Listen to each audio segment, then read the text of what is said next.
Digne, digne, pour l'amour tout dit que tu es digne, digne, le Lolo dit que tu es digne, digne, digne. Est-ce qu'on peut chanter ensemble?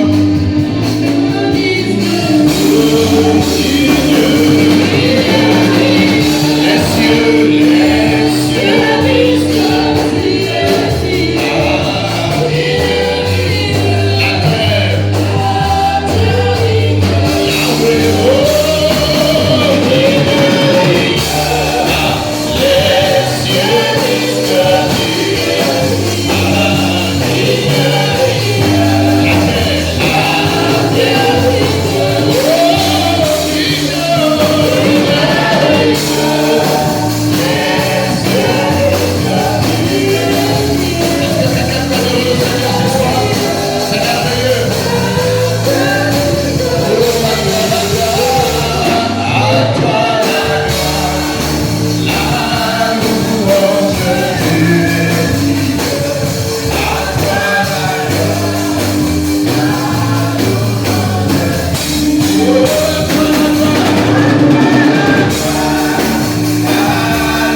Yaya, c'est dans nos langues.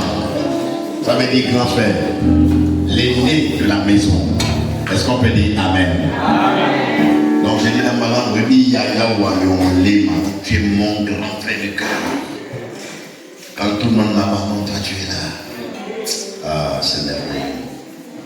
Même quand on me regarde, il n'y a plus d'espoir, on se dit non, assurément rien de bon ne peut sortir de lui. Dans le secret, tu me tiens la main, tu me dis, mon petit, ça va aller. Avec le temps, je ferai en sorte que les gens te voient et te connaissent. Oh, c'est merveilleux.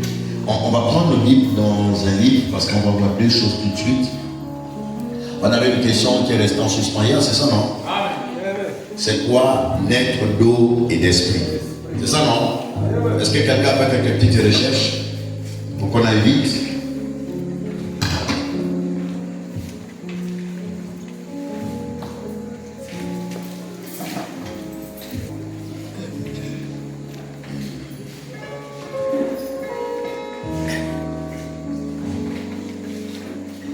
À partir du premier verset, il est écrit. Mais il y avait un homme d'entre les pharisiens dont le nom était Nicodème. Il était un chef des Juifs. Celui-ci vint à lui de nuit et lui dit, Rabbi, nous savons que tu es un docteur venu de Dieu, car personne ne peut faire ces miracles que toi tu fais si Dieu n'est avec lui. Verset 3, Jésus répondit et lui dit, en vérité, je te le dis, si quelqu'un ne naît de nouveau, il ne peut voir le royaume de Dieu. Verset 4, Nicodème lui dit, comment un homme peut-il naître quand il est vieux? Peut-il entrer une seconde fois dans le sein de sa mère et renaître? Jésus répondit, verset 5, en vérité, je te le dis, si quelqu'un n'est né d'eau et de l'esprit, il ne peut entrer dans le royaume de Dieu. Ce qui est né de la chair est chair et ce qui est né de l'esprit est esprit. Ne t'étonne pas de ce que j'ai dit, de ce que je t'ai dit, il vous faut naître. Il vous faut être né de nouveau, parce que là, c'est dans une version de Dieu.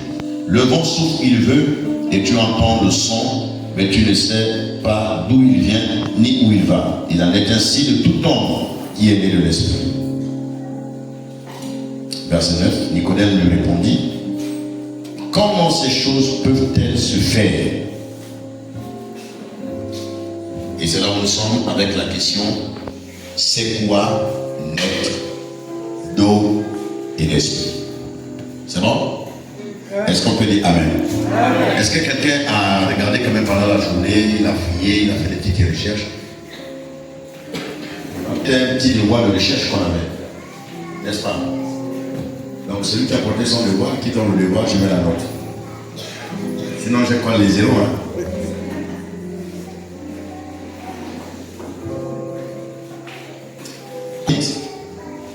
La naissance d'eau.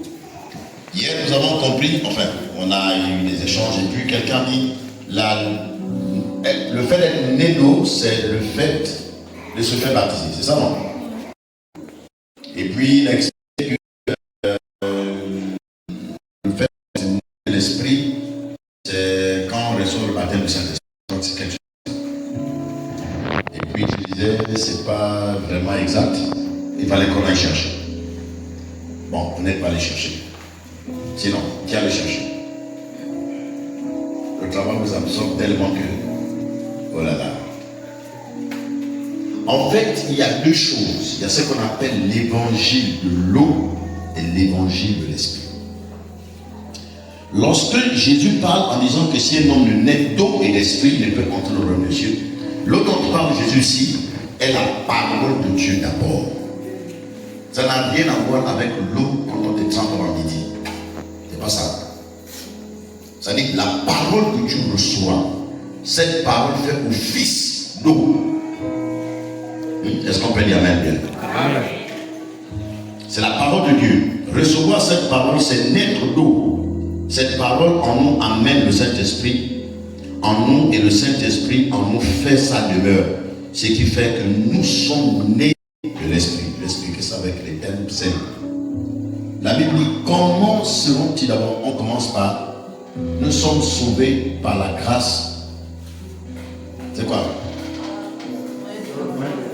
Nous sommes sauvés par grâce au moyen de la foi, n'est-ce pas? Très bien.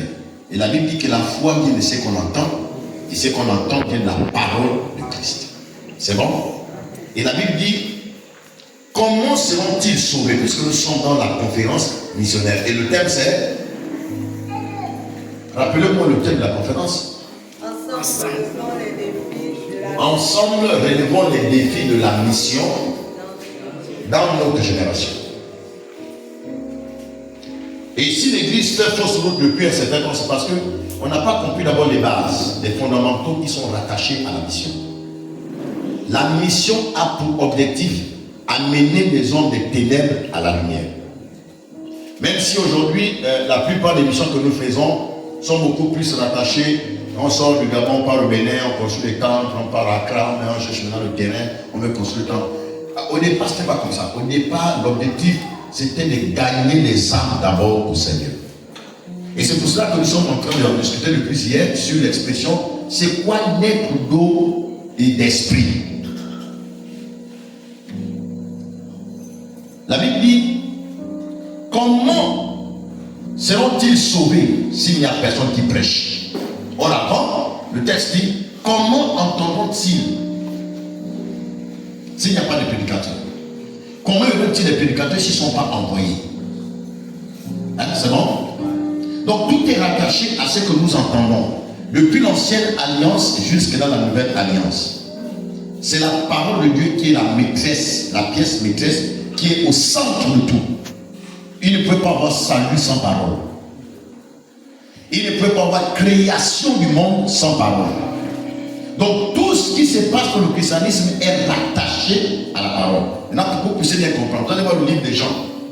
La Bible dit, au commencement était la parole, et la parole était avec Dieu. C'est ça, non? Maintenant, vous sautez tout cela. D'abord, il y a un texte qui dit, il y a même un verset qui dit, tout ce qui existe a été fait par elle. Et rien de ce qui existe n'a été fait sans elle. Et la Bible continue en disant, en elle était la lumière, et la lumière était... Merci. En elle était la vie, et la vie était la lumière des hommes. Et donc, sautons au verset 12. On dit, mais à tous ceux qui l'ont reçu, recevoir quoi? Il faut suivre la parole. On dit, mais à tous ceux qui l'ont reçu, pas à tous ceux qu'on a trempés à l'obéir, non. Mais à tous ceux qui l'ont reçu, à ceux qui croient en son nom, elle a donné le pouvoir de devenir enfant de Dieu. Donc, la nouvelle naissance est le résultat de la parole que tu as. Et cette parole est une sémence. Quand elle vient en toi, elle doit produire les résultats. Voilà pourquoi Jean-Baptiste, quand il baptise, d'ailleurs il dit, moi Jean, je vous baptise d'eau. Mais celui qui vient après moi, il est plus puissant que moi. Lui, il vous baptisera d'esprit et de feu. Après, les gars, il dit, mais vous avez des hypocrites. Il dit, mais qui vous a appris à fuir la colère à venir? Il dit, ça n'est pas là. Il dit, répandez-vous, faites-vous baptiser, et vous allez produire les fruits dignes de votre repentance. Ça veut dire que le message que tu as reçu, la parole que tu as reçue, je vais m'en aller plus loin. Nous sommes dans un temps où, si on n'explique pas les choses telles qu'elles sont, les gens vont volatiliser ça et là, ils vont faire ce qu'on appelle le vagabondage spirituel. Église en église, parce qu'ils sont à la recherche d'un pasteur faillant qui fait le miracle ou une église qui s'appelle Jésus. Mais pour votre gouvernement, vous décourager. Tant que vous êtes sur l'église parfaite. Amen. Que nous sommes dans le corps là. Je disais à une soeur ce matin, j'ai dit, vous montez, vous pouvez descendre. Si vous cherchez un frère pour le mariage qui s'appelle Jésus, n'allez pas le trouver. Vous trouverez un élément qui est rempli de défauts. C'est comme ça, c'est la loi de la nature. Voilà pourquoi la Bible dit, nous nous battons. Nous allons de gloire en gloire vers la stature parfaite. C'est-à-dire que c'est un travail, c'est un processus. Et je disais à quelqu'un, c'est hier ou ce matin qu'on discutait pas avec les sœurs à la maison, où on discutait un peu de certains pasteurs, et quand on rigolait un peu les trucs intéressants. Le pasteur peut être un grand homme de Dieu à l'image internationale. Il ressuscite les morts. Il a un pan, il est faible, il a un défaut. Toujours. Vous le savez? Tant qu'il est dans le corps là, il il y a toujours quelque chose qui le tire, qui le rappelle que tu as été tiré là. C'est bon? Donc maintenant, il faut qu'on explique les choses telles qu'elles sont. Voilà pourquoi je vous ai dit, je refuse de faire maintenant à César ce qui est à César, il y a Dieu ce qui est à Dieu. J'ai fait ça, ça fait bientôt 12 ans. Peut-être 15 ans déjà. J'ai fait ça à l'Alliance. Donc j'ai déjà rendu à l'Alliance qui était ce qu'elle m'a donné par l'école biblique. Donc là, maintenant je fais mon ministère que Dieu m'a donné, je prêche. Et là, je vais prêcher le conseil de Dieu pour que les gens saisissent. C'est bon? Est-ce qu'on peut dire Amen bien? C'est bon pour tout le monde là? La parole. Vous allez voir des Genèses à l'Apocalypse. Chaque homme que Dieu a suscité dans sa génération avait un message particulier. Au temps de Moïse, ce n'est pas tous qui ont été sauvés par le message de Moïse. Seuls ceux qui se reconnaissaient à Moïse, ils reconnaissaient Moïse comme étant le leader. Donc ils devaient l'écouter. En l'écoutant, ils étaient sauvés. Il y a les fils de Corée qui se sont rebellés contre Moïse dans le désert. La terre s'est ouverte parce qu'ils n'ont pas reconnu Moïse comme étant leur leader. Mais le message de Moïse n'est pas le même de celui de Josué. Quand Josué vient, il a un message qui est différent de celui de Moïse. Parce que Dieu ne se répète pas. Dieu est croissant. Donc il va d'un point A à un point B. Il ne diminue pas. Il ne régresse pas. Il évolue. Et quand nous arrivons dans la nouvelle alliance, vous allez voir que Jean-Baptiste commence son message avec répentez-vous quand le royaume de Dieu est proche. Quand Jésus arrive, Jésus dit très bien. Il dit je vais prendre où Jean-Baptiste s'est arrêté. Le tout même message de Jésus, c'est répentez-vous aussi. Après, il dit bon, ça c'était Jean-Baptiste, maintenant il faut parler. Il dit vous êtes la race des serpents, des démons. Il commence à insulter les juifs. Les gars disent la descendance d'Abraham, il dit jamais, vous avez pour père le diable. Donc le message de Jésus devient un message différent de celui de Jean-Baptiste. Avant que Jean-Baptiste ne soit, je fus. Amen. Les gars ont dit, mais toi tu es fou, tu es né hier là, on t'a vu grandir, on t'a même soulevé. Là tu racontes quoi là-même?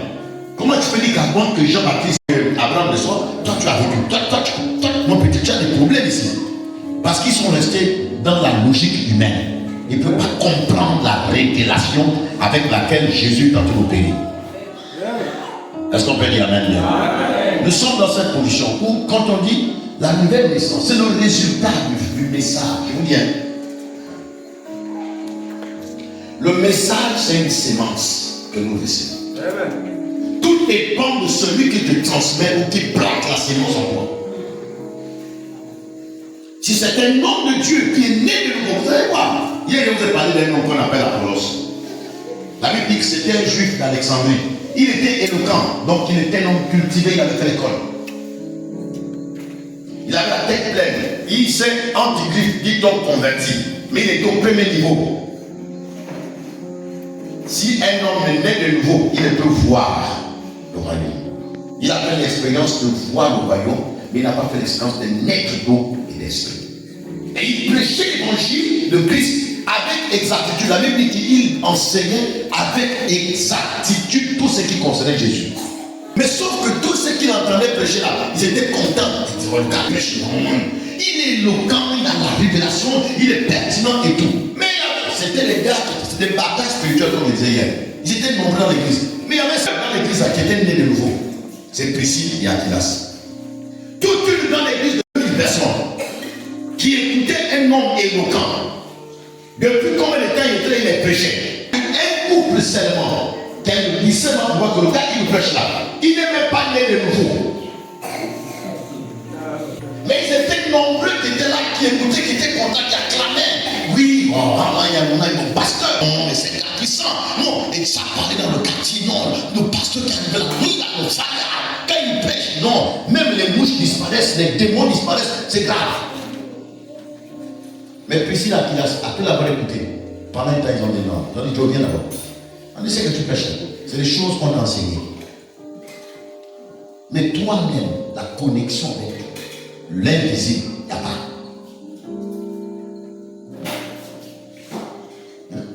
Et c'est là toutes nos bagarres dans l'église. Vous allez voir dans nos églises, peu sont ceux qui ont fait l'expérience de la nouvelle naissance. Je vous dis, si vous avez expérimenté la nouvelle naissance, quand tu l'avais expérimenté, il n'y a pas que tu vas abandonner la foi un jour. Ça n'existe pas. Et vous le savez, il n'y a aucun texte dans les évangiles, il n'y a aucun texte sur les actes des apôtres, dans les épîtres de Paul, jusqu'à l'Apocalypse, où on a vu quelqu'un qui était né de nouveau, et la Bible dit, ils ont commencé à faire les jeûnes et les prières pour que Dieu le ramène dans sa présence. Ça n'existe nulle part. Quand tu es né de nouveau, tu es né de nouveau. Et c'est toute la question avec Nicodème et Jésus. Il dit, mais est-ce que je dois encore répartir le ventre de maman Jacqueline? Pour quelle maman? Il dit, est-ce que je dois répartir pour une deuxième fois? Donc il est conscient qu'il était déjà rentré une première fois. Et il dit, est-ce que je dois encore répartir pour une deuxième fois? Vous me suivez, non? Amen. Jésus dit, non, ce n'est pas de ça que je te parle. Ce n'est pas de ça que je te parle. Je te parle de la nouvelle naissance qui est un autre type de naissance. Voilà pourquoi le verset 12 de Jean chapitre 1 est clair. Il dit, mais à tous ceux qui l'ont reçu, à ceux qui croient en son nom, elle a donné le point de devenir enfant de Dieu. Lesquels sont nés, là il explique le type de naissance dont il est question. Il dit, lesquels sont nés ni du sang, ni de la chair, ni de la volonté de l'homme, mais de Dieu. Or, la naissance naturelle est toujours précédée de l'eau et du sang. Les hommes qui ont leur femme là, il faut parfois voir comment ta femme accouche. Même si c'est un peu traumatisant, mais c'est bien parfois. Comme ça, tu vas respecter ta femme. Parce que les femmes sont des champions. Cette phase-là, tu vois la mort venir. Je l'ai vu avec mes 3 gosses qui sont nés. Quand j'étais sur ma femme, je l'ai mis là. L'homme, parfois on fait son le boulot là. On va travailler, le chef, c'est moi, mon frère. Il y a des choses que la femme expérimente. Est-ce que tu peux expérimenter ça? Hein? Le jour qu'on va avoir la journée des femmes, il faut m'inviter à pécher. Hein, les femmes? Et puis, bon, enfin, on attend d'abord pour que quelqu'un. Merci.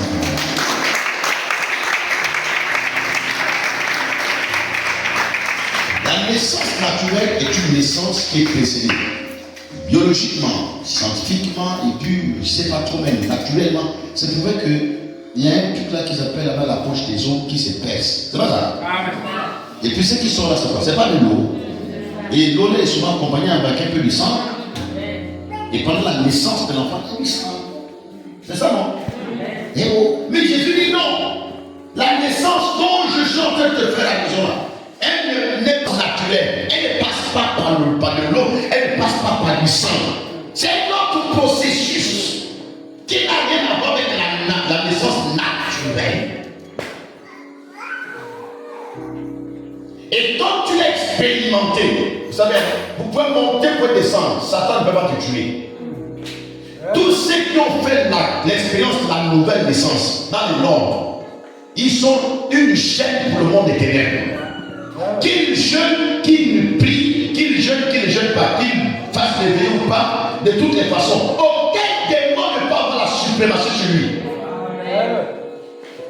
Parce qu'il a une marque, partout il passe, le monde des ténèbres le reconnaît comme étant un fils de Dieu. Il n'a pas besoin de dire qu'il arrive, je suis un chrétien, il n'a pas besoin de dire ça. Dès qu'il arrive seulement, tout le monde sait que lui là, il a une lumière qui est différente. Est-ce qu'on peut dire Amen? Ça c'est maître d'eau. Qu'est-ce que j'ai reçu? C'est pas un nom, je suis chrétien de l'alliance chrétienne, c'est pas ça. Il n'y a aucune dénomination qui a son nom écrit au ciel. Ça n'existe pas. Parce qu'aucun homme n'est sauvé par l'USNG, on est sauvé par Béthanie, par Nazareth, par Agneau de Dieu, par Ville-Corps, par ceci. Je ne sais pas quelles églises, l'église spirituelle du ciel. Tout ça, il n'y a pas là-bas. La Bible dit, car il y a des saluts, car aucun autre nom qui a été donné dans les cieux, sur la terre, par lequel nous avons été sauvés. Si ce n'est le nom de Jésus, c'est le seul nom par lequel nous avons la vie. Donc nous nous battons la prière, fidèle de ceci, fidèle de tel pasteur. C'est moi, le pasteur n'est pas mort là-bas pour te sauver là. Le seul qui est mort s'appelle Yeshua HaMashiach. C'est le maître de l'univers, celui qui maîtrise les mondes.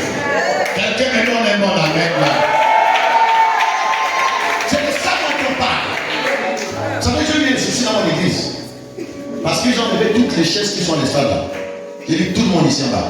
et les membres du conseil, et les pasteurs, tout le monde ici. Quand il fait ça, ça m'a causé une balade. Oh, pasteur, il faut une différence. Il n'y a aucune différence. J'ai dit, il n'y a aucune différence. Moi, j'ai été choisi par grâce. Ce n'est pas un mérite de me placer là pour prêcher. Jamais, frère. Vous et moi, c'est pas là pour voir Jésus un jour. C'est clair. Donc, ici, c'est le super pasteur. Ici, c'est le super homme du conseil. Là-bas, les super chantent. Et puis, on est là. Et quand on sort là, on est. Frère, tout ça là, c'est rien. Il n'y a qu'un seul qui est capable de faire ça. Son nom, c'est Jésus. La gloire à qui a, l'honneur à qui a, la félicité à qui a, les acclamations à qui a, les cris de joie à qui a, Jésus. À lui seul toute la gloire pour l'éternité. On pense à l'église par les moyens. Tu as été choisi par grâce pour être responsable d'un comité, d'un département, d'un mouvement ou pasteur d'une église. De toi, un chef, un patron, nous sommes tous pareils. Pourquoi chanter un jour? Il a dit je sais les portes de l'hymne et je verrai un groupe d'anges qui viendront à moi, qui me monteront à fameux Matthieu Jean. Puis je leur dirai, tous les saints c'est bien, mais montre-moi, c'est lui qui mourut pour moi. C'est tout, mon ami du calvaire, c'est lui qui est ma fierté. C'est-à-dire, je peux voir tous les saints, même si Abraham apparaît dessus, là, c'est pas important. Moïse là qui m'apparaît là, ça va bien le faire. Mais si Jésus s'il m'apparaît dessus là, je reconnaîtrai que c'est lui qui est mort à la croix. S'il m'apparaît, voilà quelque chose de particulier. Ah Dieu, fais-nous grâce dans cette saison de comprendre de quoi nous sommes en train de parler. Souvent il va dire, oh ma femme est comme ça, oh c'est mon mari qui est comme ça, et tout on va à l'église. C'est pas aller à l'église. Est-ce que la fondation là, elle est exacte? Est-ce qu'il est vraiment né de nouveau le type que tu as entendu de la tiraille là? Est-ce qu'elle est née de nouveau la dame que tu as tirée? Tu veux le voir comme Jésus, comme le super mari? Ça n'existe pas. Il n'y a que Jésus qui change les cœurs. Attendez, je vais vous donner une autre. Il ne me vient pas à la tête, mais j'ai quand même la phrase. On dit, le Saint-Esprit convainc les hommes du péché, de justice et de jugement. Jean 16, 8. Oh, que Dieu te bénisse. À son égard, la doctrine. On dit, c'est celui qui convainc les hommes du péché, de justice et de jugement. Mais comment va-t-il convaincre quelqu'un s'il n'y a pas un message que la personne entend? C'est pour ça ce jour-là, Pierre s'est positionné, il a commencé à prêcher devant les 3000. Ils étaient plus de 3000. Il prêche, quand il a écouté, Pierre dit non. C'est le même Pierre là. Mais Pierre était fraîchement né de nouveau. Attendez, je vous dis un secret. Depuis que Pierre est né, jusqu'à ce qu'il a rencontré Jésus, jusqu'à ce que Jésus va à la croix, Pierre est toujours païen. Il n'est pas né de nouveau. Et tous les disciples d'ailleurs, pour votre gouverneur, ils ont guéri les malades, oui ou non? Ils ont ressuscité les morts, oui ou non? Ils ont purifié les lépreux, oui ou non? C'est là où nous attachons qu'on passe à une grande de Dieu. Car c'est moderne. Il faut bien regarder la fondation. Est-ce qu'il est né de nouveau? Le jour où on arrête Jésus, d'abord on avance son arrestation. Jésus dit, voici comment ça va se passer mon arrestation. Pierre dit, oh là là, calme-toi Joe. Il dit, personne ne peut te toucher tant que moi, Pierre. Je m'appelle Pierre et tous les disciples ici savent que moi c'est que j'ai toujours mon couteau avec moi. Et effectivement, il avait toujours son poignard avec lui. Parce que Pierre, il était ressortissant d'un groupe d'individus qu'on appelle les zélotes. C'est des groupes qui se baladaient toujours avec les épées pour protéger le roi. Donc, action et action. Et comme pour eux, la royauté avait été donnée aux Romains, les gars n'étaient pas d'accord. Donc ils se baladaient avec les petits couteaux en espérant un jour croiser un Romain où le roi Hérode et puis le mettre les couteaux là et tout, et puis prendre autour. Un peu comme ce qui s'est passé récemment. Ouais, non. Bon, je rentre. Revenons à. Mais c'est des choses qui arrivent toujours. Donc au finish, quand il vient à Jésus, la vie ne change pas. Il est toujours le même Pierre. Pour vous montrer que c'est vrai. Le jour où on arrête Jésus, il sort son épée et il coupe le gars à l'oreille. Donc sa nature n'avait pas changé. Il était toujours le même signe.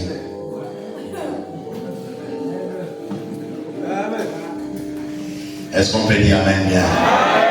C'est pour ça que Jésus lui a dit, il dit, Satan vous a réclamé, toi et tes frères. Il dit, mais j'ai prié pour toi, afin que quand tu seras converti, c'est Jésus même qui parle. Il dit là où tu es là, tu m'as entendu longtemps, mais sauf que ce qui fait la force, c'est qui change le caractère de quelqu'un. Tu n'as pas encore reçu. Alors il est avantageux pour vous que je m'en aille. Parce que si je ne m'en vais pas, le Saint-Esprit, la promesse que le Père a faite ne va pas s'accomplir. Quand elle va s'accomplir, vous serez des hommes, des stars sur la terre. Le monde ne connaît pas le Saint-Esprit parce qu'ils n'ont pas, le monde n'a pas le Saint-Esprit. Il dit, vous le connaissez parce qu'il habite en vous. Vous le connaissez parce qu'il va vous enseigner dans toute la connaissance. Il va vous rappeler même ce que vous avez eu comme enseignement avec moi. Et quand vous allez le recevoir, vous allez être hors pair sur la terre, des hommes particuliers, que le monde ne peut pas se dire, qu'aucun système ne peut arrêter. Le jour où on arrête Jésus, il coupe quelqu'un n'aurait pas et tout. Pendant qu'on est en train de mener Jésus, il y a une jeune fille qui dit, oh, lui là! Il est avec lui. Le gars dit, je ne sais pas de quoi tu parles. Il arrête le corps et tout. Après, il est là, il continue. Et puis, il y a quelqu'un d'autre qui l'a dit, la nuit venait. Yo, lui là, il descend le gars qui était toujours avec Jésus. Hein. Il dit, non, je ne sais pas vraiment de quoi vous parlez. Hein. Moi, non. Lui, cet homme-là, jamais je l'ai vu, jamais je l'ai entendu. Sa nature s'est exprimée parce qu'il n'a pas connu la nouvelle naissance. Amen. Et quand Pierre va, il pleure. Parce que Jésus l'avait dit, le corps ne chanterait pas encore, tout le monde est déjà né. Et quand il se rappelle la parole, oh là là, il court, il s'agenouille, il pleure, en signe de repentance. Mais il fallait que la parole de Jésus s'accomplisse. Pierre se répand et tout, après ils enterrent Jésus, comme ça s'est passé, les gars se retrouvent à la chambre haute. Ah, c'est un des messages quand il prêche, c'est grave. Le mystère de la chambre haute. Les gars sont restés là. Un jour, 2 jours, 3 jours, un temps, jeûnant et priant, cherchant le Seigneur. Acte chapitre 2, on dit tout à coup, pendant qu'ils étaient dans les tâches de prière, des temps de mouvement, des temps d'intercession, d'adoration, pendant qu'ils s'attendaient à rien, le ciel s'ouvre. Voici un vent, non, voici un bruit qui descend. On dit, il se fait un bruit comme celui d'un vent impétueux. Quand on lit les Écritures, il y a des pasteurs qui soutiennent que le signe que vous avez reçu Saint-Esprit, c'est qu'il y a le vent dans la salle. Il n'y avait pas le vent ce jour. La Bible ne dit pas qu'il y avait le vent. La Bible dit qu'il y avait un bruit qui est souvent produit par un vent impétueux. Donc un bruit comme celui d'un vent impétueux. Il n'y avait pas de vent, c'est le bruit qu'ils ont entendu, c'est le son, c'est une voix, c'est une parole. On y est l'esprit descendu sous la forme des flammes de feu et il s'est posé sur chaque tête. Ils étaient 120 dans la salle. Moi, je suis en train de finir mon petit fascicule que je suis en train d'écrire, le mystère de l'initiation. Ça, c'est les mots que les chrétiens n'aiment pas. Quand ils n'ont pas d'initiation, c'est bizarre. La conversion, ça veut dire quoi? C'est la même chose. C'est un mystère. Comment ça s'est passé? La flamme est sortie d'où? Et comment une femme tombe sur la tête de quelqu'un et la personne ne se brûle pas? La Bible dit tout à coup, ils furent tous remplis de cet esprit et se mit à parler en d'autres langues. Oh, tout le monde ne va pas parler en langue et tout le monde va faire la Bible. Oh non, le parler en langue, c'est plus une catégorie de personnes. Non. Il y a une différence entre les dons et puis ce que nous avons reçu. Nous sommes sauvés par la foi, non? Est-ce que tout le monde a le don de foi? Nous devons tous parler la langue, mais nous n'avons pas tous le don des langues. Mais c'est la langue du royaume. Comment tu peux être du royaume et tu ne parles pas cette langue? La Bible dit tous partir en langue. Ça, c'est dans le cadre de 1 Corinthiens chapitre 12. Les dons spirituels. C'est différent. Comment tu peux prétendre être né de papa Youssouf et tu ne parles pas sa langue? Tu dis que tu es Gabonais, mais tu ne parles aucune langue du Gabon. Toi, tu es quel genre de Gabonais? Tu es né au Congo, tu n'entends aucune langue, tu ne parles aucune langue du Congo. Donc, toi, Donc tu es enfant de Dieu et tu parles du ciel. C'est pas possible. C'est pas possible. Tu vas parler la langue du ciel. Il faut que tu parles la langue du royaume. Que vos prières, je vous dis, là je vous lance au défi. La plupart de vos prières ont une palabre. Parce que vous priez dans une langue intelligible. Une langue qui n'a pas suffisamment de mots. Vous allez prier là, vous allez revenir sur les mêmes mots, vous vous fatiguez. Et puis la prière s'arrête là. Mais quand vous êtes dans la langue du royaume, là-bas, c'est comme si c'était, je ne sais pas quoi, un ordinateur qui est dans ta tête. Ça sort comme ça sort, les expressions terribles. Les crochats, tout la blague, tu peux faire, tu ne sais pas, tu connais à quel moment tu as commencé la prière. Et tu ne sais pas à quel moment tu as arrêté. Quand tu avais commencé, tu dis, oh, donc j'ai fait 3 heures de temps. J'ai fait 1 heure, j'ai fait toute une nuit. Parce que tu es dans un monde qui te reste, qui est le tien. Tu es en plein conseil céleste avec Dieu et les fils de Dieu. Et vous discutez de peu les lettres quand ils parlent de conseil sans te dire, tu le dis en cabal, l'enfant est sérieux là. Oui, je suis sérieux. La nouvelle naissance, elle a des résultats. Maintenant, je vous dis, le baptême d'eau, c'est le signe extérieur qui démontre que tu es disciple de Jésus-Christ. Voilà pourquoi dans les actes des apôtres, ils n'ont plus baptisé au nom du Père, du Fils et du Saint-Esprit. Ils ont baptisé au nom de Jésus pour défier tous les gars qui étaient là pour dire que le nombre des disciples de Jésus puisse aller à ça. Et la Bible dit, ceux qui croiront et qui seront baptisés seront sauvés, non? C'est pas ça. Et bien, tous ceux qui sont sauvés là, ils sont sauvés parce qu'ils sont baptisés. Le brigade là, il a été baptisé à quel moment? Non, je vous pose la question. Si la condition, c'est de croire et puis de se faire baptiser, ça veut dire que le type de la croix là, il devait normalement, comme il a cru en Jésus, c'était pas suffisant. Il fallait qu'il descende la croix et qu'on le baptise. Mais il est mort d'accord. Mais c'est le seul, jusqu'aujourd'hui, qui est dans le paradis. J'ai dit, c'est le seul jusqu'à maintenant. De tous ceux qui sont morts, avant comme après. C'est le seul. La Bible dit aujourd'hui. Jésus dit aujourd'hui, toi et moi, nous serons dans le paradis de mon Père. Aujourd'hui. Toi et moi. Intéressant. Le seul. Les autres, quand ils meurent, ils vont dans ce qu'on appelle le Saint d'Abraham pour attendre le jugement. Mais le gars, il est le seul. Il est dans la paix, il se balade. C'est-à-dire que le père va inaugurer le paradis, il se balade là-bas, il regarde. Mais il est seul. Il était de lui aussi. Mais ça va aller. Est-ce qu'on peut dire Amen bien? Quand on parle de la conquête des nations, la conquête de la mission, tout ce qui va avec, moi j'avais voulu que l'Église revienne d'abord sur la base. La base de tout ce que nous faisons, c'est la nouvelle. Quand elle n'est pas bien faite, mes frères, vous allez monter, vous allez avoir ce qu'on appelle le zèle que quelqu'un appelait le feu de paille ou le feu de chaume, quelque chose comme ça. Donc c'est un grand feu après quelques minutes. Après on dit, quand j'étais encore dans l'église là, quand je me mettais là pour prêcher, le gars qui passe là, c'était un grand prédicateur, quand il prêchait ici, non, c'était le feu de paille. Parce qu'il était au milieu des vrais nés de nouveau. Donc la petite chaleur là, ça lui touchait un peu, et puis ça faisait de lui, il croyait qu'il était un enfant de Dieu, alors que rien. Un bâtard spirituel, au milieu des vrais fils du Dieu vivant. Bon, ça c'est une nouvelle expression, bâtard spirituel. J'ai dit, c'est un pasteur de Bible. Il a voulu s'énerver. J'ai dit, si tu penses que c'est ce que j'ai dit là, c'est faux. On va s'asseoir toi et moi au discours. Si tu fais 5 minutes devant moi, les discussions, c'est que tu es né de nouveau. Dis-toi là, tu es un bâtard spirituel.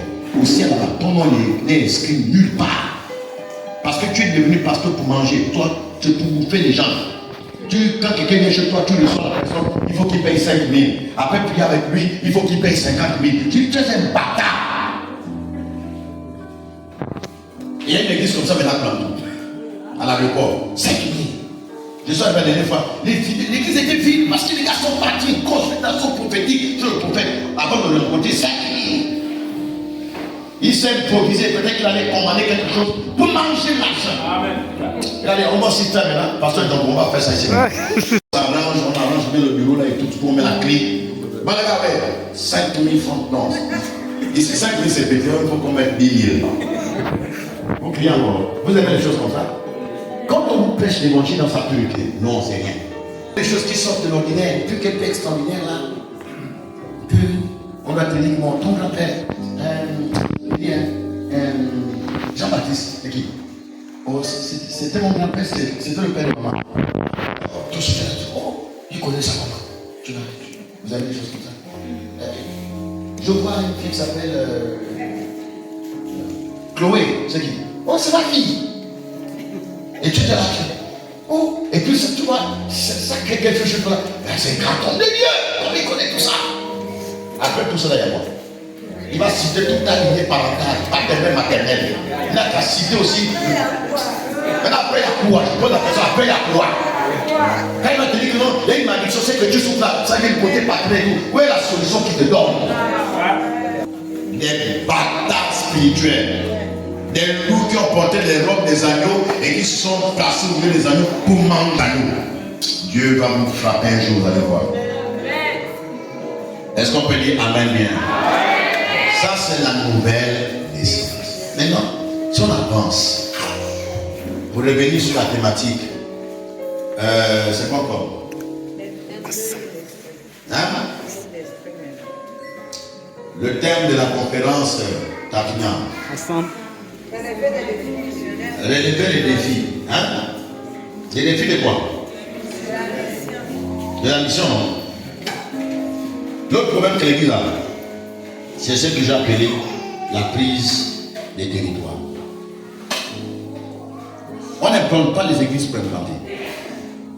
Il faut aussi qu'on réfléchisse là-dessus. Et que pour relever les défis, logiquement, je peux parler de votre engagement dans la prière, votre engagement dans les finances, votre engagement, en fait, vous devez vous déplacer même pour aller là où on a nos champs de mission et tout comme les autres font aller de ville et tout. La finalité, c'est quoi? La finalité avec tout ça, c'est quoi? On a ouvert en Guinée.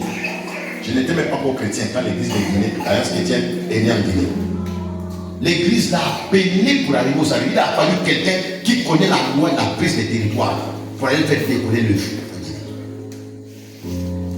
Ils ont ouvert au Cameroun, je devais peut-être avoir 2 ou 3 ans dans la foi.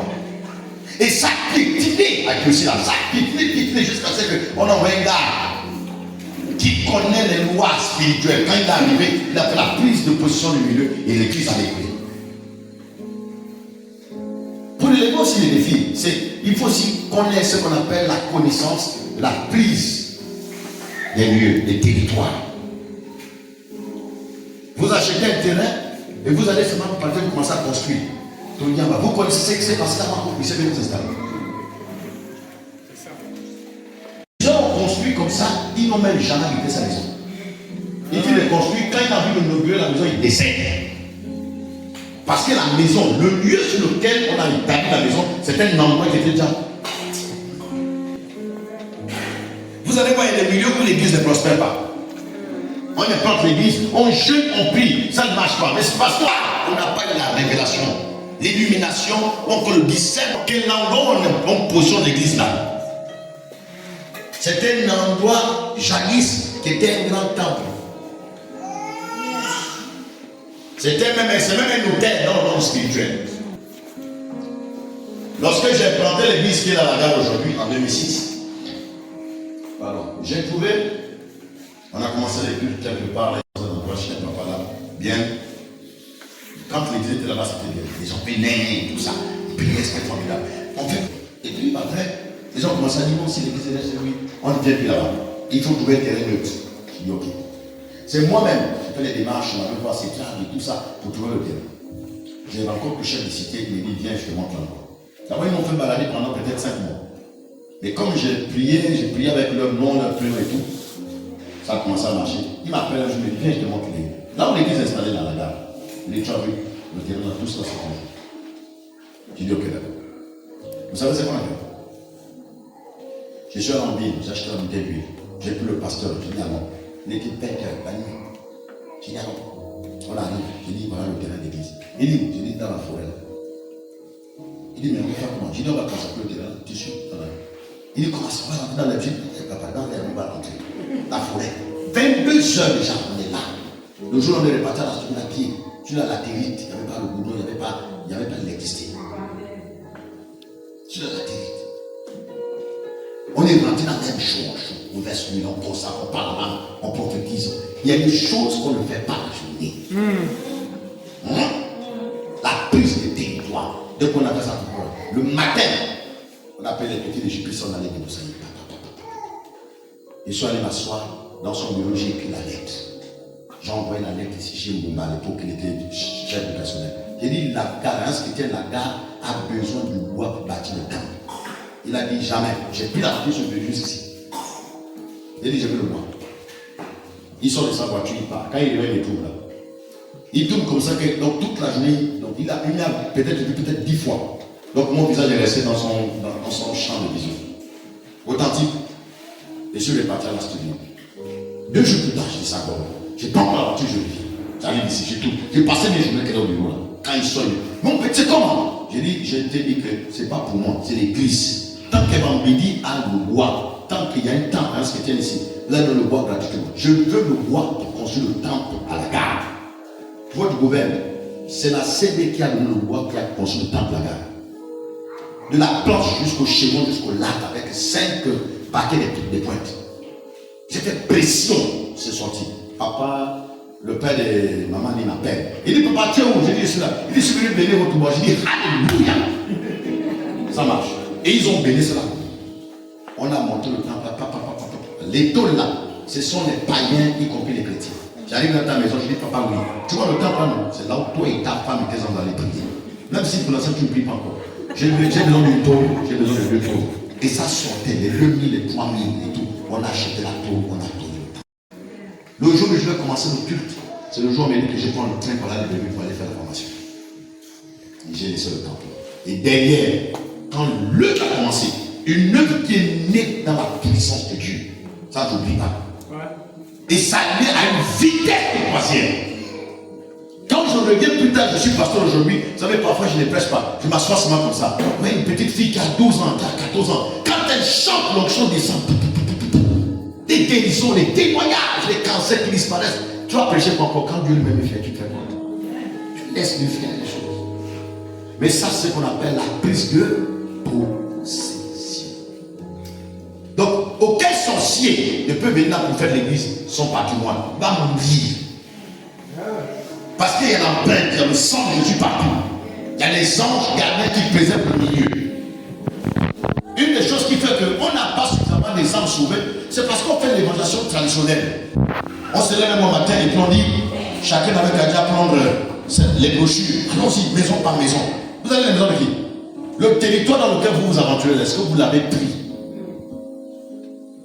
Est-ce que vous avez pris ces âmes dans la prière? Et c'est le moment que vous versez de l'eau chaude et tout ça. Vous trouvez quelqu'un qui n'a pas mangé depuis le matin, depuis 2 jours. Peut-être qu'on vient de licencier. Il a en train de faire ses bagages pour rentrer chez lui. Vous venez prêcher Jésus. Ah, attends, vous allez dire ça? Il faut la prise de possession du milieu. Ça, c'était la deuxième clé que je vous donne dans le texte. C'est les défis, non? Regardez. Ésaïe chapitre 34. Verset. Vous avez Ésaïe chapitre 34, verset 1. Et puis on peut aussi lire Deutéronome chapitre 32, verset 1. Ésaïe 34, verset 1. Bon, laissez Deutéronome. Prenons Ésaïe 34, verset 1. Et puis on prend aussi Josué chapitre 1, du premier verset au verset 3. Voilà. On va lire pour que vous puissiez comprendre. Ça, c'est pour tout le monde, c'est pour toute notre vie. Josué chapitre 1, du verset 1er au verset 3. Maintenant, nous avons Ésaïe 34, verset 1. Quelqu'un peut lire Ésaïe? Approchez, nation. Approchez, nation. Pour entendre. Pour entendre. Peuple. Soyez attentifs. Soyez attentifs. Que la terre écoute. Que la terre écoute. Elle et ceux qui la remplissent. Elle et ceux qui la remplissent. Le monde et tout ce qu'il produit. Le monde et tout ce qu'il produit. Non, c'est bon. C'est bon. Donc Dieu dit approchez nation. Et il continue en disant terre écoute. Donc la terre peut écouter, la terre peut entendre. Hein? Non, attendez, est-ce que la terre peut entendre? La terre peut entendre, la terre, la terre, est-ce que tu entends quand je parle, tu entends? Est-ce que tu entends quand je parle? Mais vous savez, hein, il y a des enseignements que jadis je ne voulais pas donner à l'église. Parce qu'à l'Ibrino, on m'a prêté des prédicateurs un peu maçons, un peu ceci, cela et tout. Après, je me suis dit, bon, si je me relâche, je n'aide pas l'église. Il faut que je prenne tout mon courage pour enseigner. Ceux qui vont saisir, vont saisir. Et puis on va avancer. La terre est une entité vivante. Que vous voulez ou non. La terre respire. Voilà pourquoi on dit, même là, dans le psaume 150, on parle de la terre. On dit que tout ce qui respire, nous les terres. Si la terre ne respirait pas, la terre ne serait pas en mesure de produire la verdure, de faire pousser tout ce que nous avons. S'il y a la vie, la végétation et tout ce qui va avec, c'est parce que la terre est une entité vivante. Mais si la terre est une entité vivante, c'est que la terre peut entendre. Et oh, c'est Dieu lui-même qui parle. Il dit terre, écoute ma voix. Prête. Hein, c'est bon? Maintenant, si la terre entend, attendez, je vais vous donner un témoignage. Regardez. Bon, moi, j'aime bien lire. J'ai lu un livre, je ne vous donne pas le titre. Sinon, vous allez aller chercher. Bon, c'est un livre de témoignages chrétiens. Alors, c'est un frère, né de nouveau, rempli d'onction, qui a fait ses études, il a terminé avec mention, il a un master 2 dans une filière et tout. Le gars prie que Dieu donne le travail, Dieu donne le travail. Et il travaille dans un ministère bien, la fonction publique, tranquille. Donc le jour, il a eu le travail. Maintenant, le jour, il va rentrer au bureau pour la première fois. Pour prendre service. Dès qu'il prend la clé, il pousse. Quand il pousse la porte comme ça, il remarque que je prie, nom de Jésus, nom de Jésus, pétrit la poudre et tout. Il traverse. Il va s'asseoir sur son fauteuil. Et il allume son ordinateur, il doit commencer à travailler sans que le pied qu'il a découlé, la poudre là. Il y a comme s'il y avait des fourmis maintenant qui marchaient. Le gars, c'est bon, les gars. Il n'y a pas les fourmis. Il dit, oh, ça c'est bien. Il veut continuer à travailler quand le pied s'enfle. Le pied continue à s'enfler et puis petit à petit, l'autre pied prend. Il appelle ses collègues de l'Aïe par là. Ses collègues viennent dire, comment il enlève des chaussures, les pieds sont déjà bien gonflés. Ça c'est quelque chose que je ne sais pas, la peau que j'ai trouvée ici. Il explique un peu plus, ils disent, c'est ce qu'est l'histoire. Le gars il a amené moi à l'hôpital. Mais avant il a appelé ma femme. Il appelle sa femme. Dès que la femme arrive, le gars fait un AVC. Donc la bouche là, ça quitte ici, ça vient ici. Vous n'avez pas compris ça? Il y a des accidents cérébraux qui sont vasculaires cérébraux qui sont terribles. Hein? Donc la bouche est nouvelle ici. Ils amènent la femme amène le manque à l'hôpital. Elle sent que ça c'est pas naturel. Vu les explications que les collègues vont donner, elle dit non, elle appelle son pasteur. Elle dit pasteur, viens. C'est compliqué, je perds mon mari. Elle explique au pasteur, dit ah, je comprends. Le gars connaissait les noirs. Ah Dieu. Il a pam, 2 minutes seulement la bouche est devenue normale. Pam, le gars avec tout ça, les pieds ont diminué. Guéri à la minute, délivré. Je vous pose la question. Il est chrétien, oui ou non? Je vous pose, il est chrétien, oui ou non? Il a bien fait la prière, oui ou non? Mais pourquoi la prière n'a pas eu d'effet? Non, quelle fois? Hein? Non, la fondation, je suis d'accord avec toi, mais pas la fondation dans la naissance. Il était bien né de nouveau, non? Et je vous parle, il témoigne aujourd'hui, les pasteurs d'une grande église en Côte d'Ivoire. Non, ce n'est pas prendre possession. Il était ignorant des lois. Ça veut dire que pour lui, quand il a vu ça, on l'a enseigné dans son église que dès que tu vois ça, tu prends l'huile d'onction. Et puis tu verses. Comme c'est un fétiche, ça va faire quelque chose. Ça va rien faire. C'est pour ça qu'on a souvent utilisé l'huile d'onction. On utilise ça mal et ça ne produit rien du tout. Après on dit, oh non, j'ai tout fait, j'ai prié. Non, tu n'as pas bien fait. Tu n'as pas appliqué la chose à sa juste valeur. Comment on fait? Hein? Le problème, c'était pas la poudre. Le problème, ça peut même être la craie. La craie dans chapeau des cradons où on dit on verse. D'accord? Vous savez, quand on arrive à Libreville, là, vous êtes au rond pour la démocratie, vous partez au ministère. Hein, là, il y a le tribunal, après le tribunal là-bas, il y a le ministère là-bas. J'ai un petit frère là, dans le quartier à son égard. Il n'est pas jamais au travail le lundi. On y allait 2 fois. Un jour, je lui demande, quand tu ne passes au travail le lundi, il est topographe. Le gars dit jamais, grand frère. Si tu veux, allons voir. Quand on arrive comme ça sur les escaliers, vous voyez le sang, les plumes, les poudres, la poudre rouge, la poudre blanche. Il dit ça là, parce que moi je me ici. Oh non, c'est sérieux, il faut tenter ce que je vous dis. Pendant que vous dormez, les gens ne dorment pas. Vous êtes là, vous dites de prier, venez dans les prières, vous négociez avec ça. Les gars vont faire les prières dans les temples de Bouddhi. Ils vont en tout, en canne poussière. Tous les samedis, ils dansent avec ton nom, avec ta photo. Et toi, tu l'as dit que tu es chrétien, tu ne connais pas les lois. Le jour, ils vont te cibler là, c'est pas, tu vas bien comprendre. Vous êtes toujours là? En fait, un des collègues avec qui il a fait les mêmes classes et tout, qui a commencé à travailler avant lui, sachant que le gars a un grade beaucoup plus grand que son grade, il savait que si le gars a fait le travail ici, il va être son chef. Il n'était pas d'accord. Donc la jalousie est montée dans son cœur. Le gars est parti faire un rituel dans le milieu de l'autre, en versant les poudres, tout en parlant à la terre. Terre, si tu me reconnais comme étant ton propriétaire, le type là, si je suis venu dans ce bureau avant lui, homme et de loge aujourd'hui, celui qui prend le bureau. Si je suis venu avant lui, la terre, dès qu'il vient dans le bureau là, tu le rends l'impossible. Comme la terre entend, la terre n'exécute que ce qu'on lui donne comme ordre. Et la terre enrichissait ça. Dès qu'il a posé le pied, au-delà de son parlant langue et de son onction, puisqu'il ne connaissait pas exactement le fond de ce qui s'est passé. Et cela, je reviens chez lui, fondation. C'est bon? Il fallait un pasteur qui est impliqué, qui connaît les lois pour briser ce qui s'est passé pour garder tout le résultat. L'autre cas, c'est celui où quelqu'un qui n'est pas chrétien, il fait ses études, il va aux États-Unis, il termine, il se marie avec une américaine, ils ont 2 gosses, un garçon et une fille. Bien, il revient dans son pays africain, c'est toujours les mêmes gens, toujours à Abidjan. Il revient à Abidjan, il est là avec sa femme et ses enfants 2 semaines. Après, il repart aux États-Unis. La copine qu'il avait au village, à l'école primaire, elle a entendu que son type était là, donc il est même marié avec une américaine. Ça l'énerve. Elle connaît le nom du type, le prénom. Elle parle à la rivière, elle parle.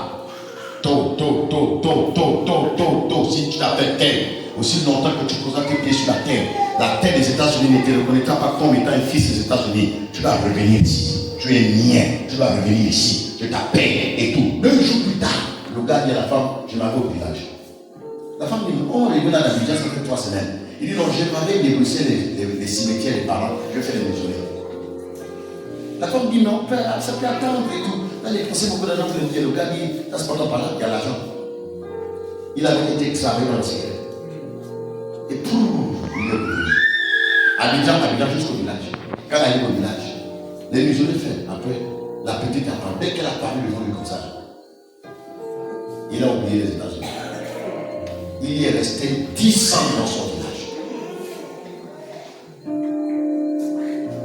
La femme est venue plusieurs fois pour t'entendre. Il dit à la femme, je ne suis pas un Américain. Je te fais dans les enfants. Bam! Toutes les richesses, tu peux regarder là-bas. Moi, je suis ivoirien, je suis dans mon village, j'ai garde les cimetières et des parents. Vous pensez que la vie est comme vous pensez là? Non. La vie est d'abord spirituelle à la base. Et quand tu as compris comment le spirituel fonctionne, tu peux avoir la prééminence, l'autorité, la domination partout où tu passes. Donc il n'y a aucun secteur qui peut te dépasser.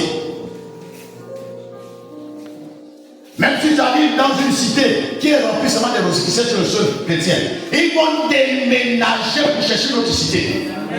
Soit ils se convertissent, soit ils vont mourir en cascade, mais tu seras là. C'est où la Bible dit, ils vont t'attaquer, ils feront la guerre, mais ils vont jamais ta terre. Amen. Il le malheur à terre, souvent le juge, c'est dans des cas comme ça. Mais l'Éternel en délivre toujours. C'est comme il a l'hôpital, il va mourir, il va mourir. Après 2 jours, on va seulement l'ouvrir, passer sa voiture.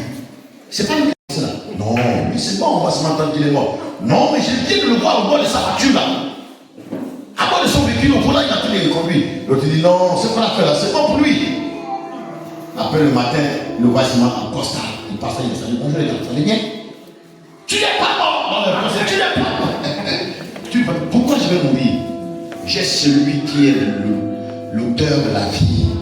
Celui qui protège toutes choses. Il préserve mon âme, il préserve mon esprit, il préserve même mon corps. Il dit, pourquoi je vais mourir? Le gars a 10 ans dans son village. Campagne d'évangélisation. Un jeune pasteur arrive avec son équipe, il commence à prêcher. Le gars est assis comme ça. Quand il prêche, on va se faire le petit plat qui tombe. Quand il tombe comme ça, les esprits se manifestent et tout. L'onction de lui était tellement forte que les démons sont sortis. Les démons sont sortis du jeune, du monsieur, ça allait entrer dans la femme. Donc la copine qui l'a fait venir, les crises de folie partent. C'est là que lui tombe comme ça, c'est tout. Mais j'ai fait quoi ici? C'est à quel moment je suis arrivé ici? Ça fait combien de temps que je suis là? On lui dit ça avec cœur. C'est lui-même qui écrit son histoire. La même chose pour les pasteurs. Grand homme de Dieu, puissant, 5000 membres de l'église. Les sorciers des environs ont entendu que le gars qui est arrivé là-bas, il garde nos affaires. 5 femmes sont venues dans l'église. Wow, c'est les prophétesses maintenant. Elles vont monter le pasteur contre sa propre femme. 5 femmes. Comme si les sorciers ont la capacité de rentrer dans les âmes des fidèles qui sont faibles là. Donc les âmes faisaient des visions où maman pasteur se transforme en serpent, maman pasteur se transforme en chien, maman pasteur est devenu un python, maman pasteur et tout et tout. Donc, et ça, jusqu'à ce que le pasteur lui-même, il commence à faire des rêves bizarres sur sa propre femme.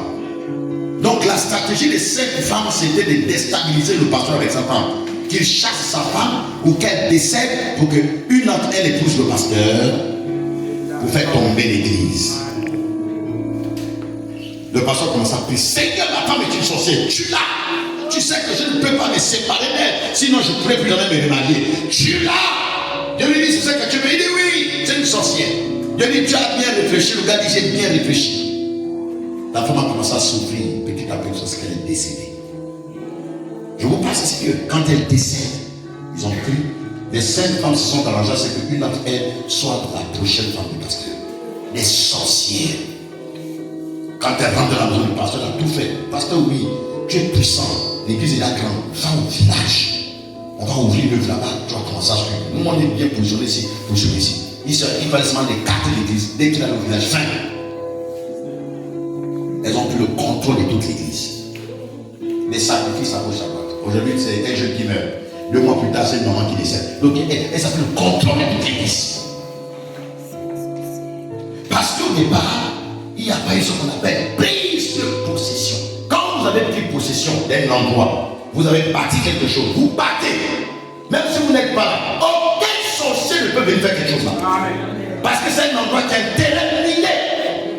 Est-ce qu'on peut dire Amen bien? Regardez Josué chapitre 1, verset 1 à 3.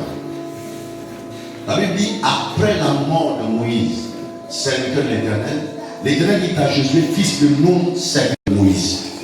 Il dit, Moïse, mon serviteur, est mort. Maintenant, passe ce jour-là, toi et tout ce peuple, vers le pays que je te montre. Je crois que c'est ça. Amen. Le verset de l'Ivoire. Dieu te foulera la pointe de tes pieds. Je vous le donne comme je l'ai dit à Moïse. Vous avez pour territoire tout le Liban, l'Euphrate, jusque la mer, le soleil couchant et tout ça. Tout ça. Il explique. Il dit, mais tout lieu que foulera la pointe de vos pieds, je vous le donne en possession. Dieu n'est pas bête. Il n'était pas obligé de dire à Abraham, ou à Moïse plutôt, et puis d'abord il avait dit ça à Abraham d'abord. Après il a répété à Moïse, et puis au finish, il donne ça à Josué. Et il dit, tout lieu où foulera la pointe de tes pieds, je te le donne en possession. Où que vous alliez, la place là va vous les connaître comme étant propriétaire. Comment on peut expliquer que quelqu'un va construire l'église? Et il construit l'église évolue, après on lui chasse le terrain. Dites-donc c'est son terrain qu'il a acheté. Il a même borné et tout et tout. J'ai dit, quand l'église est établie sur les voies de Dieu, même le gouvernement de votre pays ne peut pas vous chasser. Même si le faire passer une route là. Même si c'est un projet là, vous avez établi l'église. Chaque fois qu'ils vont essayer, ils auront tous les palabres. Soit un d'entre eux va mourir, soit on va avoir des problèmes. Un spirituel va leur dire, les amis, laissons l'église là où elle est là. Parce qu'elle n'est pas implantée naturellement. Est-ce qu'on peut dire amen bien? C'est la même chose avec le travail. Tu ne l'as pas obtenu naturellement. Si tu l'obtiens naturellement, c'est normal que ça t'arrive à un moment donné. Mais quand c'est spirituel à un moment donné, quand tu arrives, même le gars le plus sorcier de l'entreprise, quand il te regarde, chaque fois qu'il en veut à ta vie, c'est un cheveu qui quitte sa tête. Au fur et à mesure, il commence à devenir chaud petit à petit, son teint va commencer à changer, et puis les rides vont commencer à venir, la mode va commencer à le toucher petit à petit, il va sécher sur son corps et il va finir par mourir. Et tu finiras par jeter le gel de fer sur sa tombe. Et toi, tu resteras vivant. Parce que tout pour toi, ce n'est pas naturel, c'est spirituel. Alléluia. Alléluia. Alléluia. La connaissance du territoire. Comment on prend possession du territoire. J'espère que ça peut aider à quelqu'un ici. Hein? C'est pour ça, moi, quand j'arrive dans un milieu, je vous donne un secret, là, c'est pour moi. Quand je partais des Cocobiches pour Libreville, dès qu'on est arrivé au 12, j'ai dit au chauffeur, je dis, gare ici. Il dit, comment? J'ai dit, gare. Il dit, mais c'est un West Africain. J'ai dit, ouais, non. J'ai dit, gare. La gare. Je suis sorti avec ma bouteille d'huile. Je me suis agenouillé. J'ai dit, terre de l'Est, tu me reconnais comme propriétaire. Wow. Toutes les richesses qui sont enfouies dans la terre de Libreville coopèrent désormais avec moi. Wow. Il dit, aussi longtemps que je resterai à Libreville, ni moi, ni ma femme, ni mes enfants, aucun d'entre nous ne sera admis à l'hôpital parce que nous serons malades. Wow. J'ai dit, toutes les richesses des hommes élevés de cette province me localisent où que je sois. Je vous parle. J'ai fait autant d'années à Libreville. Jamais je suis à l'hôpital parce que je suis tombé malade. Ni moi, ni aucun de mes enfants, ni ma femme. Et ça, c'est jusqu'aujourd'hui, depuis 2016 que je me suis marié. C'est les clés que je vous montre. Pourquoi mon argent va aller faire fonctionner les pharmacies et les hôpitaux? Pourquoi? Avec l'argent. Ah non, non. Donc je suis dans une logique et j'agis comme ça. Et souvent quand j'ai fait ça, quand il dit, allez lever mon père, Dieu m'a dit, non, ne dis pas comme ça, sinon tous les sorciers qui sont là vont commencer à te poursuivre. J'ai dit qu'ils viennent en milliers, qu'ils viennent des milliers. Dès que le m'a dit, chef, le matin je vais aller prendre part aux obsèques. Ils seront tous morts. Un ancien m'a dit, il dit, oh pasteur, l'église, le chrétien n'a pas pour vocation de tuer les gens. J'ai dit, ah bon? Il dit, oui. J'ai dit, le chrétien a pour vocation de quoi? D'aimer ses ennemis. Il dit, si tu connaissais qu'on appelle aimer ses ennemis. Oh, j'ai déjà dit que si quelqu'un te dit, parce que gauche, tu veux ça, je peux l'appeler. Oh non, si quelqu'un te fait du mal, fais-lui du bien, en faisant du bien. J'ai dit, quand je fais du bien, la suite c'est quoi? Il ne veut plus citer la suite du texte. Il faut citer la suite du texte. La suite du texte dit, c'est comme si tu prenais des braises de feu et tu les posais sur sa tête. Et donc, quand tu prends des braises de feu, tu poses sur la tête de quelqu'un, c'est pour le tuer ou pas pour lui faire du bien. Donc, en fait, l'amour n'est pas un sentiment, c'est une âme dangereuse. Donc, dès que quelqu'un me déteste, je préfère que tu me détestes naturellement. Mais si tu mets du kundu là-dedans, donc la sorcellerie, si tu mets ça dedans, et ton rêve c'est de me voir mourir, mon frère, dès que tu as fait ça, même si tu es mon propre parent, tu es mon grand-père ou ma grand-père, tu vas disparaître. Parce que je ne vais pas te mourir maintenant, jamais. J'ai tellement de choses à faire avec le Seigneur. On va écouter ma vie, on nous a des choses à faire. Non, je ne mourrai pas, je vivrai de raconter les œuvres de l'Éternel. Donc, quiconque peut te voir mourir, la terre là va s'ouvrir. Là, je parle à la terre, où que tu ailles. Je parle à la terre de la nation, hors du pays, partout, où que tu ailles. Quiconque veut voir quelqu'un mourir parmi vous ici, je déclare que la terre va s'ouvrir. Lui-même, il rentrera. Et tu jetteras le chef de terre au nom de Jésus. Est-ce qu'on est toujours là, ça va?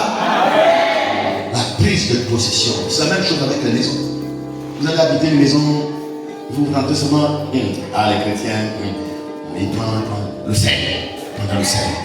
Il aspecte dans les coins des chambres, dans les coins des machins. Ça, c'est pour chasser les cafards. C'est tout. Ça ne peut pas influencer un sorcier. C'est qu'on vous dit d'accord, le sel est une âme puissante. C'est des histoires.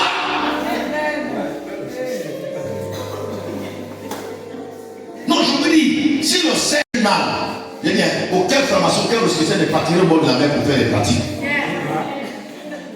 Parce que toute l'eau de la mer, elle est salée.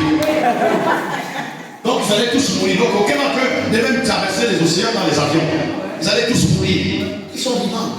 Donc c'est qu'on nous raconte là, c'est des histoires. Vous rentrez dans une maison, vous commencez à faire les pieds, vous prenez l'huile d'onction. C'est ce que vous faites, non? Vous prenez l'huile, vous frottez sur les murs, sur les linteaux, et tout. Et vous faites appeler au Seigneur. Et tout. Je vous dis, vous découragez.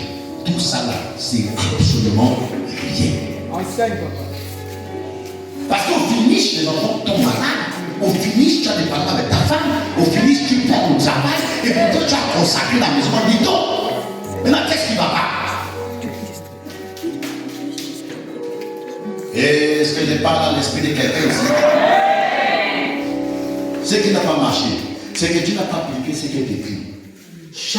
Non, mais pas là. Je vous dis cela. Vous savez comment j'ai eu ça? J'ai dépensé les 50 000 il faut acheter le pass pour aller t'asseoir, pour écouter quelqu'un pendant 2 heures de temps.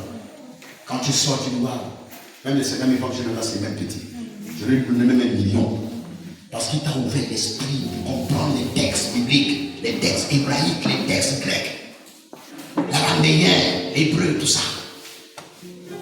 Chaque psaume que vous voyez là correspond à une situation bien spécifique.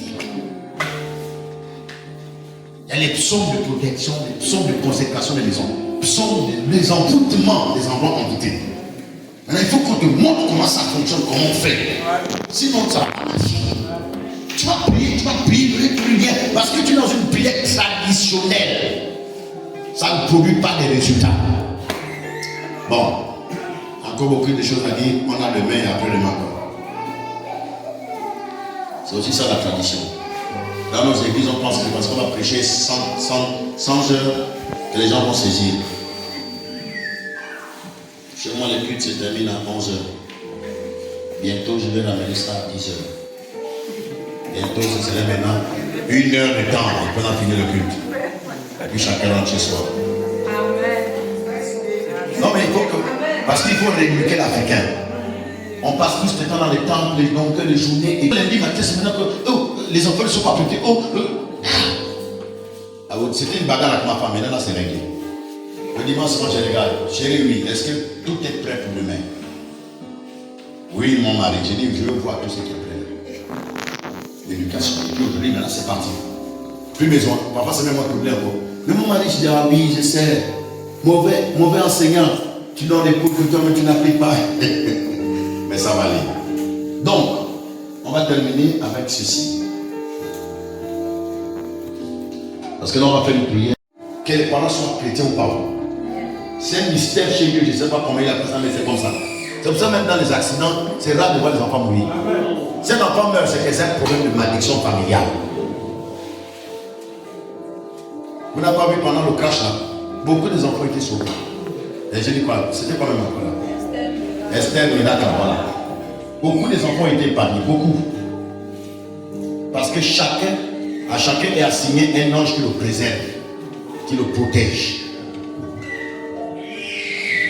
Alors, on va faire une prière, mais avant,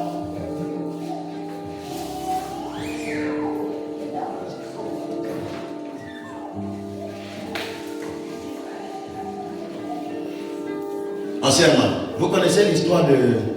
Un jour, il arrive comme s'il voulait manger des figues, et il a regardé, il n'y avait pas les figues. Hein? Vous connaissez le texte là?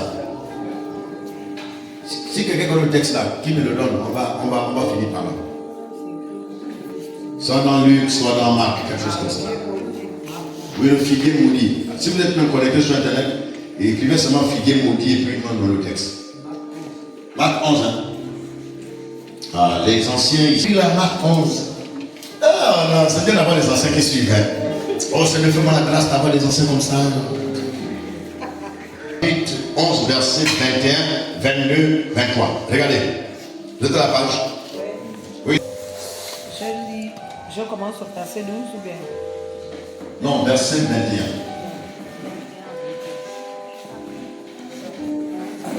J'ai pensé le verset 12. Oui. Oui, vas-y, verset 12 d'abord. Moi, c'est le verset 12. Le lendemain, après qu'ils furent sortis de Béthanie, Jésus eut faim. Très bien. Apercevant de loin un figuier qui avait des feuilles, Très bien. il alla voir s'il trouverait quelque chose. Et s'en étant approché, il ne trouva que des feuilles, car ce n'était pas la saison des figues. Quelqu'un dit avec moi, ce n'était pas la saison des figues. Dis ça. C'était pas la saison des figues. Voilà. Continue. Prenant alors la parole, il dit, est-ce que le verset? Verset 14. Verset 14. Quelqu'un va regarder dans notre version, verset 14. Vous allez comprendre un mystère. Jésus prenant la parole dit au figuier. Oui, on se va, ça sort Stéphane. Alors Jésus prenant la parole et dit au figuier. Hein? Il parle au figuier, c'est ça? Oui. Non, il y a une autre version encore. Regardez, verset 14, une autre version qui dit. Alors Jésus prenant la parole dit au figuier. Alors Jésus prenant la parole dit au figuier. Je vous pose la question. Jésus, c'est le créateur du ciel et de la terre, n'est-ce pas?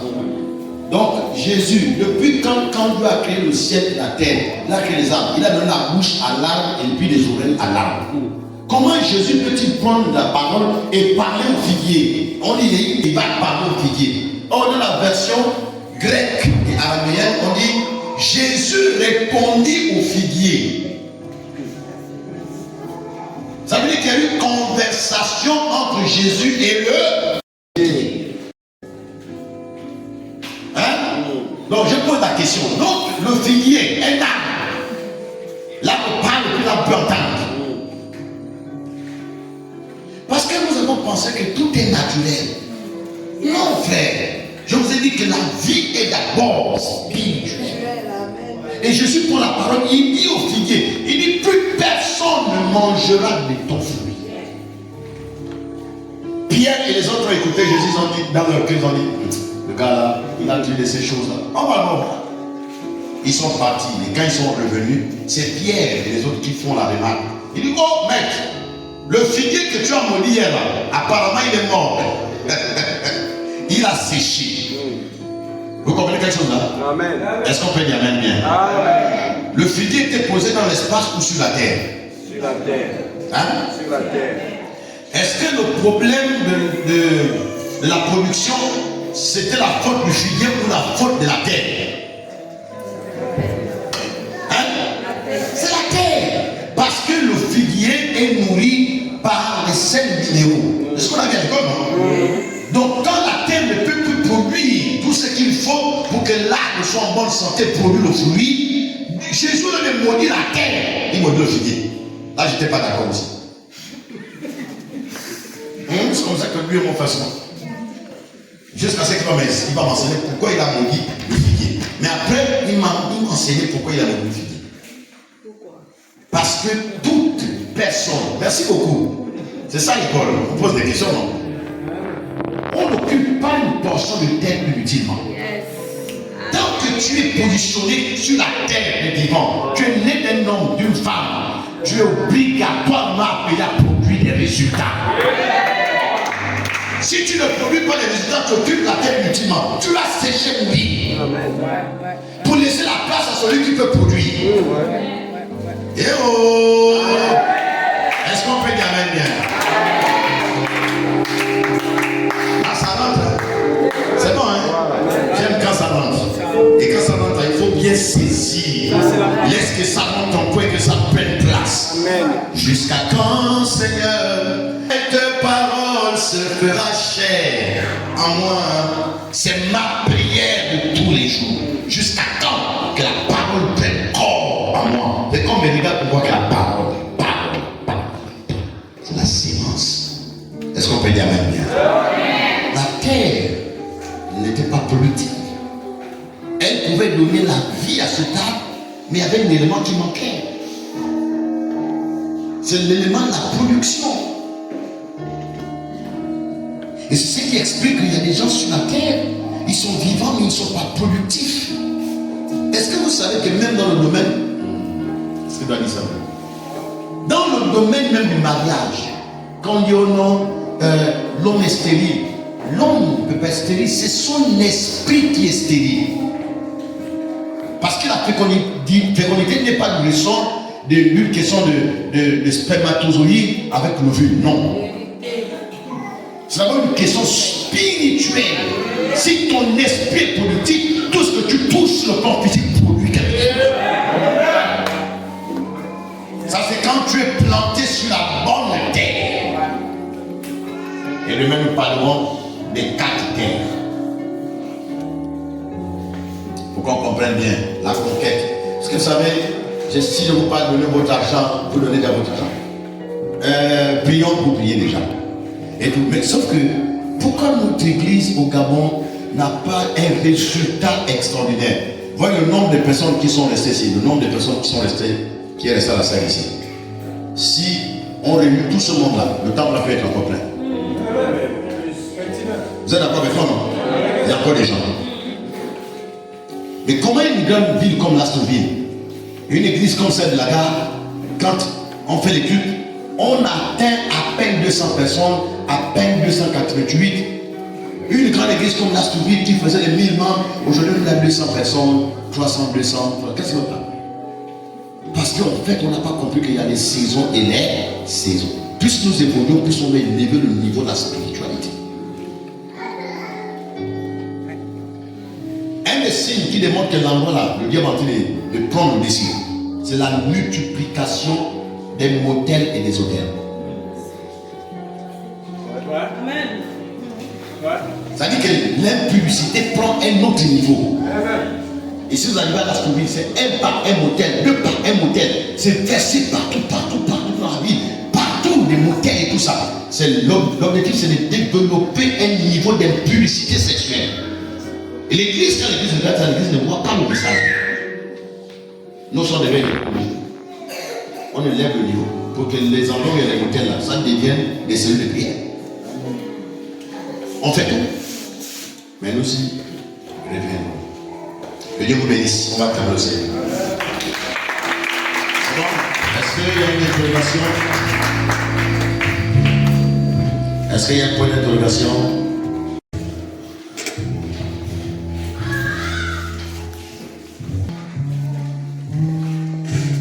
Est-ce qu'il y a une question, un point d'interrogation? On va partir. Donc c'est clair, non? Amen. C'est bon? Ok, donc on va se mettre debout, on va prier.